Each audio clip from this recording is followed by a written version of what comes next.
Hello and welcome to Japanese Craft Beer Reviews. Today we're going to have a special session. We're going to review 4 different beers from TDM 1874 Brewery in Yokohama. And we are lucky enough to have the brewer of TDM 1874 with us today, and that is George Juniper. Hello, George. Hello. Hiya. And I'm also here along with Mark and the man formerly known as Boozy Now as well. And we're going to hear a little bit about the brewery from George and also George's history with the brewery. And then one by one, we will take a look at 4 brews, including some fairly recent ones from the brewery as well. Well, George, what can you tell us about the brewery, the history of TDM 1874? So the brewery itself, we did our first batch in January 2017. So a little bit over 4 years now. The name of the brewery, the 1874 part, is actually from the parent company, which is a liquor store, and that's the year that started it. The liquor store is called Sakaguchiya. Mm-hmm. And historically, Nihonshu sales were sort of going down a little bit, and so with craft beer rising, it was a way of sort of not sinking the business into one hole, having different areas of the liquor market covered. Okay. And that's why a small brewery got built here. Okay. So the Sakaguchiya was also a sake producer as well? No, just a sakaya, so distributor. Okay. We also deliver to restaurants a lot in Yokohama, sort of Noge area. And then our territories getting further and further up into Tokyo, but typically sort of the Yokohama side of Shibuya. Yeah. Okay. Can you tell us about the name a little bit? What the TD and M and the 1874? What do those imply? So TDM, we're based in Tokai, Chiba. So it's 10 days market, which is roughly what Tokai Ichiba translates to. I see. So is 10 ka day, is that right? Yeah. And Ichiba means regular marketplace? Yeah. Uh-huh. Yeah, so there used to be a market here, back in the day when you wouldn't have a marketplace that's in one place in town. It would be on the 10th of the month. I see. That's the sort of idea behind why the place is called that. Okay. The 1874 again is the founding year of the sakaya. Owner. Okay, now how about you and when you came along, and what was the situation or your history actually maybe before you came to TDM 1874? Right. How long in Japan? I've been in Japan 10 years now, just over. And I'd started, my history really was, I started home brewing when I was 13 in the UK. And then I started working at Dark Star Brewery in the UK when I was 19. I moved over to Japan in 2011. I was at Kyuchi Shuzo for a year, then moved on to Brewer Brewing. Had a few years out teaching English, and then started at TDM. I started here in 2016 as the factory was being built. Yeah. Okay. And according to RateBeer, there are 71 different beers produced. I imagine you probably made a few more than that. Yeah, there's a few that haven't been checked in, I guess. Yeah, and on Untapped, there's 72 beers listed at an average of 3.76 out of 5. Pretty high ratings overall. So, is there anything you would say, anything you would single out as being special about TDM? Something that you apart from other breweries in Japan? Something you're most proud of, perhaps? I guess. You won some award. Hard to answer that without blowing my own trumpet a bit, but you can blow your trumpet here. I mean, blow the trumpet. Okay. No, I guess what makes us a little bit different is that a lot of the beers come from a English point of view, even when making sort of German or American styles. That I still feel there's like a sort of British sensibility in it, where you're my goal with any beer I make is like, if you have a beer and you don't want another one of it, it's not a good beer. Like every beer should be, you know, you can drink one after the other, make it sessionable, and that's kind of what that's the British mentality of brewing, I guess. Okay. Yeah. Okay. Great. Yeah. You make the best bitter. That, I think several people have commented on. It's absolutely an exceptional beer. In a style we don't see a lot in Japan. No, it's still a style you don't see a lot. You'll see some people brew it as like a gente maybe once or twice a year, or people tend to go for ESBs because they're a little more punchy, a little more forgiving. Yeah. Okay. They don't need quite as fine a balance as a best bitter does. But, Yeah. There's a few good ones out there. I think they'd make a good best bitter, but I think that's just for their tap rooms. I don't think it's a year round. Okay.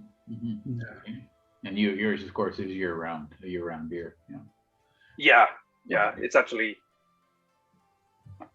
more popular than I thought it would be. I thought it would be just, you know, something that I make every now and then, but it's been really well received, luckily. Great.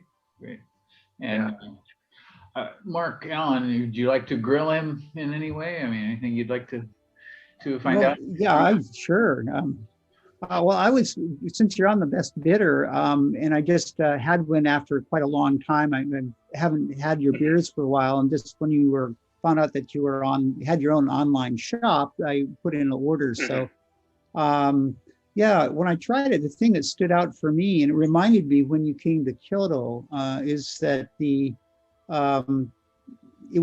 malt is really rich and flavorful without being excessively heavy, and that's something that is that the British. I mean, is this the British sensibility that you're talking about, or is that part of it? Yeah, it is part of it. Typically, like when I was younger as well, I was all about malty beers. You know, wasn't really into hoppy beer at all, to be honest. And that's changed as I've gotten older and been in Japan a little bit more. So back then, IPA was a thing in the UK, but it wasn't a thing like it is now, where it's, you know, it's taken over the market. It's everything's IPA. It used to be a little bit more, you know, craft beer was microbreweries. It was bitters and porters and stuff like that. So I've very much grown up to be focused on malt. So always trying to use the correct malt. And there's a tendency with American craft breweries that they'll use a very, very plain base malt and then use the malts to try and build up more flavor on these kind of beers, whereas that shouldn't be the way. It's use really flavorful base malt, which is what I do for British styles, and then you add a little bit of accent malts in. So that's where it's full-bodied but not sweet. Yeah, that really stood out for me as a malt. It's just reminded me, I hadn't had anything like it for quite a while. So it was really pleasant. Yeah. Enjoyed it. Yeah, and that's from English Marisotto. It's there's a lot of brewers who are scared to use it because it's so big and in your face and as a base malt. Yeah. But you really you need to be using those malts to make English bitters. That's the style. That's what they're made of. Right. Yeah. Wow. Okay. Yeah. I'll pass it over to Mark here. I'm just wondering how you can stay afloat without making a new hazy IPA every week. I've been lucky. Yeah. Luckily, the rest of our beers sell well. I think that there's something special about your IPAs, and maybe it is that what you said, the slight British sensibility that's in there. Even though you're making, basically American IPAs or Kiwi IPAs, they're just a little bit maltier. They're never too sweet.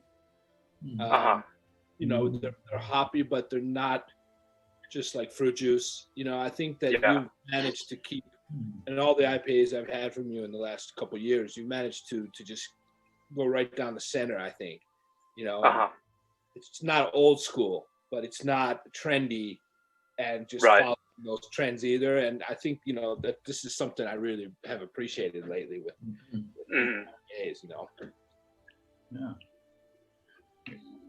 And I like the British stuff too, because it's so hard to find stuff now because it's like walls of New England IPAs everywhere, Yeah, true. Brown ale or old ale or bitter, it's awesome, Yeah. So that's why I've been. So our IPAs are very popular, and we make a lot of them. The cool thing about that is that I can make these West Coast IPAs that have a modern twist on them, and they're popular, which means that I can still make best bitter, once every month and a half or so. It's not become, focusing on cash cow, like we've got to make hazy double IPAs, we've got to make hazy triple IPA next month. It's like there's a balance of making these good beers that allow me to still make the beers that I really want to make and that I really think Japan needs to have. Yeah. Nice. Yeah. Okay. Well, thank you very much, George. And now we're going to go on to the first of the 4 beers. Let me start. Okay, hi, Alan here with the Japanese Craft Brewing Channel reviews. And today we're tasting beers made by TDM, and we are very fortunate to have George Juniper here, who is the head brewer. And we have the New Zealand Double IPA at the moment. So, George, can you tell us a bit about this? So actually, I had the chance to go to New Zealand 3 years ago, which anyone who hasn't, I really suggest it. Just fantastic beers in New Zealand. And of course, a lot of them are using the domestic hops, and you get kind of, I got quite attached to them by the end of my trip, and it's not something that I get to drink a hell of a lot of in Japan. If you have beers with, there'll be Nelson with Citra and, Mosaic, whatever. It's very rare that you're getting beers that are just purely focused on trying to replicate that sort of New Zealand palette of flavors. And so it's something that I really miss. Obviously, I can't go to New Zealand, for the last little while because of the pandemic. So the idea was to try and bring New Zealand to me if I can't go over there myself. Bravo. So you mentioned. What is the? Go ahead. Yeah. What is the the malt bill and the type of hops that you then used for this? The malt is pretty simple on this. Let me check. Man, Was ooh. Al, you started. yeah, so just a standard Pilsner malt.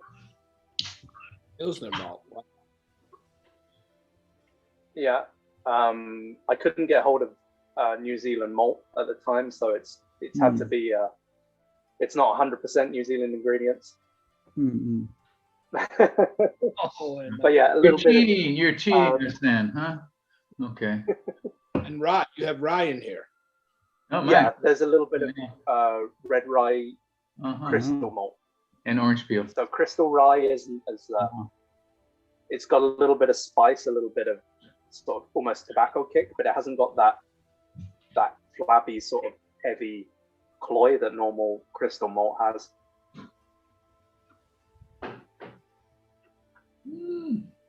Wow. Now you mentioned Nelson Sauvin, and I think most beer geeks are familiar with that as the a typical New Zealand hop. But you have a few others here which I don't really know that well. Rakau, Motere, and Taiheke.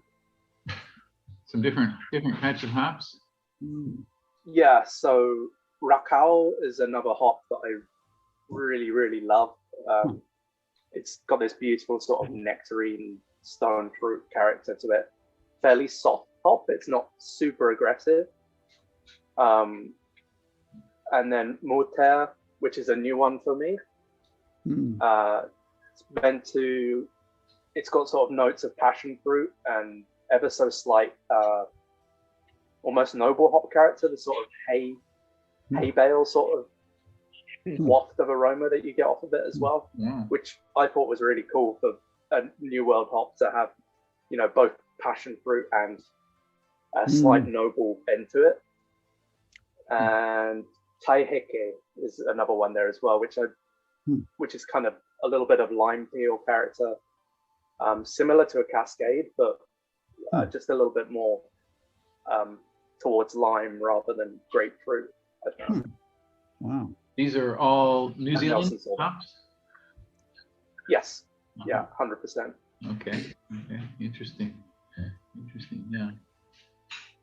Because I think we all know the Nelson character in a beer, and it's present here, but it's certainly mixed with definitely, this is definitely an unusual hop mix here.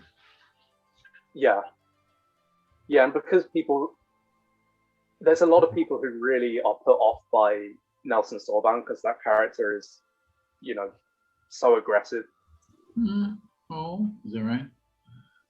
I know a few people who don't like Nelson. Oh, okay. And I've had a lot of bad beers with Nelson in it, actually. I find, yeah. What, Mark? I find it works well with other hops, so that's why it's blended with a few others in there. I see. Okay. It's wrong. It's that kind of cat piss, what we call cat piss type of thing, and this is not it. Yeah. This is really not. This is I have a cat too, so I know. Yeah. Canned asparagus is another descriptor I've heard, but maybe for the wine, Nelson Sauvignon wines. But yeah, what is it in wine? They say it's ribes, which is like blackberry or blackcurrant stems. Right. Yeah, just because sommeliers don't like saying cat piss, but.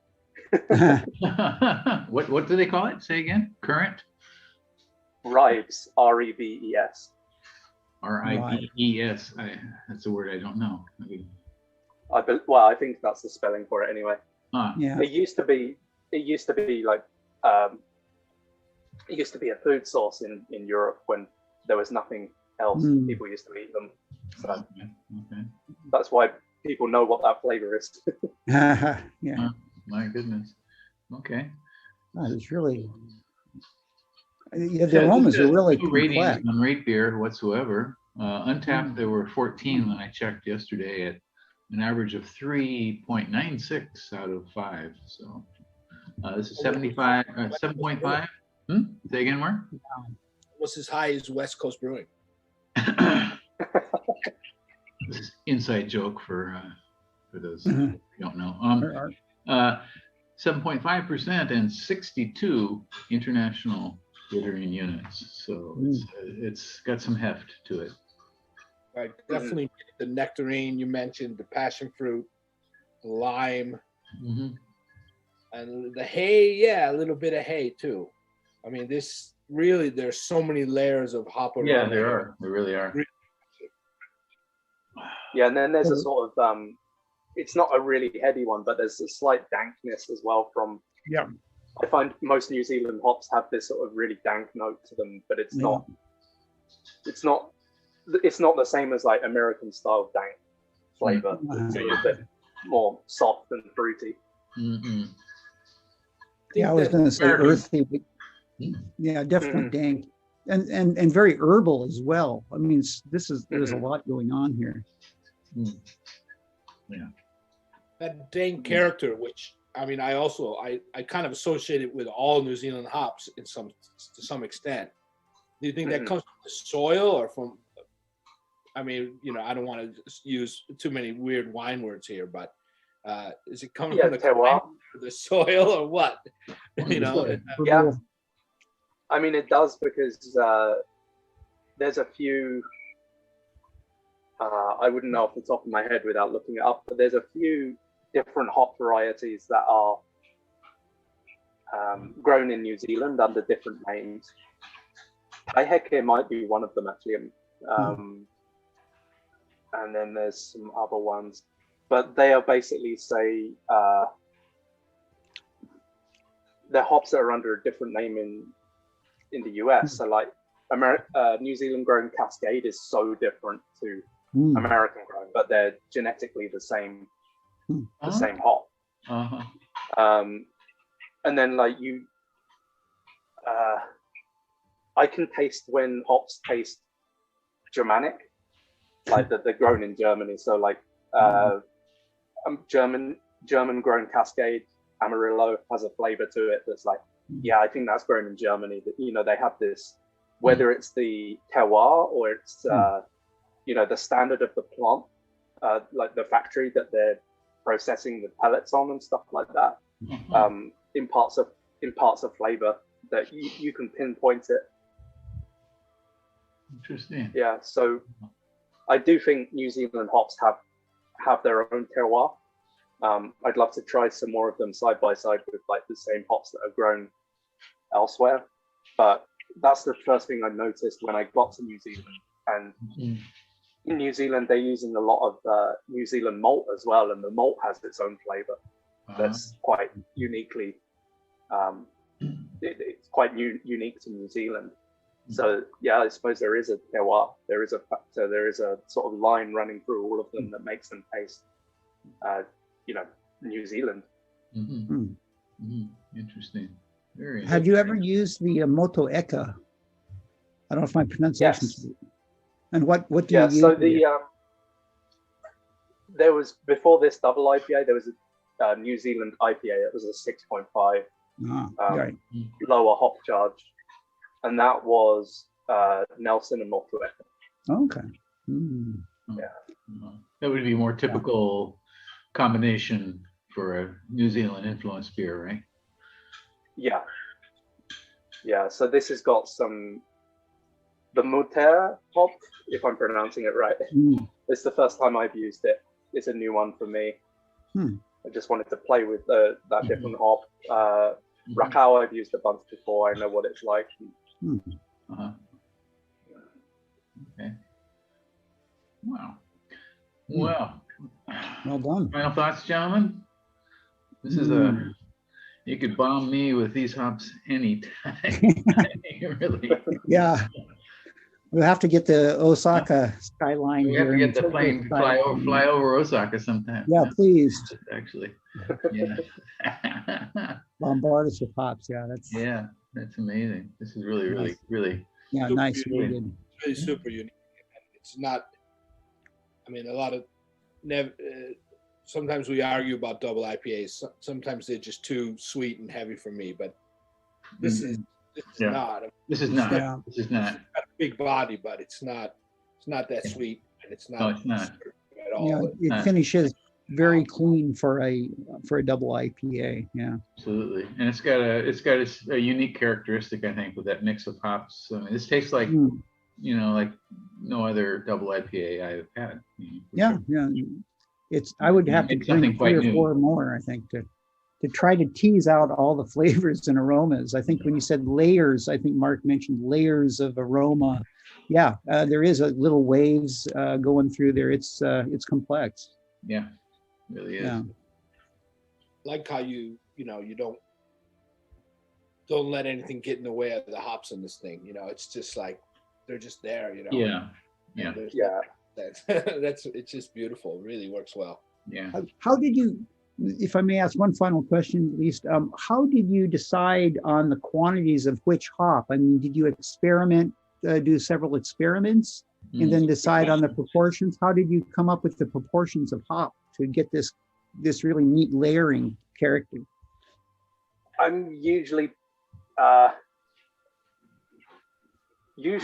I'll go by like hop descriptor, as well as rubbing the hops beforehand, try and get an idea of like so there's some hops like Galaxy, say they're really intense, but they have this very earthy note to them, so then you're gonna that's quite fruity but earthy, so it needs to go with something sweet as well to balance it, and or sweet smelling. Right. And so that's what I went for with this. I get some earthiness from the Mutter hops. Nelson, I know what it's like. It's it's white wine. It's big. It's in your face. Rakau is going to add some softness, some sort of stone fruit, and then I just a twist of lime in the end with the Taiheke. So yeah, it's very much sort of building it like a cocktail or something. Yeah, I was just thinking of mixology flavors. Yeah, it's like a cocktail. Yeah. Well, and it's you're not actually. Let me say, you're not actually just measuring out in any scientific sense. It's just a mental. This amount will probably work with this amount of that, and wow. Yeah. And then it's sort of like you build. So like an old school cocktail, a really old school one. You're taking rye, which is spicy, you're putting it with vermouth, which is sweet, and then you're putting in Angostura to kind of liven it up. It's sort of that's sort of the same idea with hops. You're sort of adding stuff that will either complement or clash with each other, depending whether you want to lift them up or keep them as a unit. So you didn't actually do a sample batch. I mean, you didn't do like a miniature batch at all. You just did it by smelling the hops then. Yeah. And your experience. Wow, that's that's really impressive. Yeah. Luckily, it came out good. So yeah. If I did it, it certainly wouldn't. Amazing.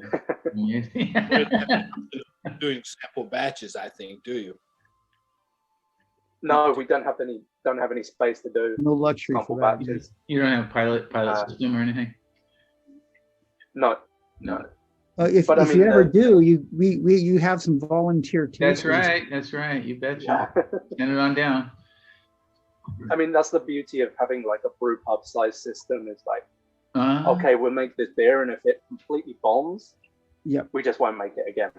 Yeah. But if we get it right and it's popular, we'll make it again. And then there's, I think Stardust was a one-off, and that became really popular. And I've evolved that recipe a little bit over time as well. But yeah, some things are just popular, so you make them twice, and some stuff, like we had recently, our IPA series, we do a recipe number. And usually we'll brew it twice. But IPA 13, I really didn't like it, and I only brewed it once. So that was it wasn't a bad beer. It's just I wasn't happy with it. I was like, right, okay, move on, next one. Yeah. Okay. Well, thank you, George. We're going to move on to the next one now, which is even higher alcohol, double IPA. And this is quite exceptional. Once again, it's called TDM 1874 New Zealand Double IPA, 7.5%, 62 international bittering units. And this is a real winner. Definitely, I think we all agree on that.